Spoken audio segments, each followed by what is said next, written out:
ভাই, এখনো তো একটা মাস হয় নাই, সামান্য কয়টা দিন গিয়েছে। দুনিয়ার জমানো সমস্ত দাবি দেওয়া নিয়ে সবাই এখন রাস্তায় নেমে গেলে যারা এখন সরকারে বসেছেন তারা দেশটা গুছাবেন কিভাবে? এতদিন আপনাদের দাবি দেওয়া কোথায় ছিল? দাবি দেওয়াগুলো এতদিন করলেন না কেন? এখন এরা দায়িত্ব নিয়েছে জনগণের অনুরোধে, তারা তো ইচ্ছা করে এখানে আসে।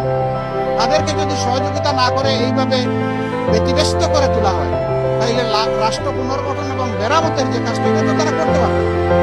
এখানে সকলের দায়িত্বশীল আচরণ আমরা আশা করি।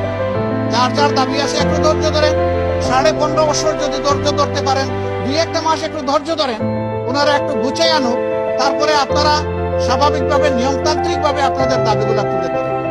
কিন্তু সেইটা করতে গিয়ে আপনারা সচিবালয়ে ঢুকে পড়বেন, আপনারা বিশৃঙ্খল অবস্থা সৃষ্টি করবেন, এটা তো দেশের জনগণ মেনে নেবে।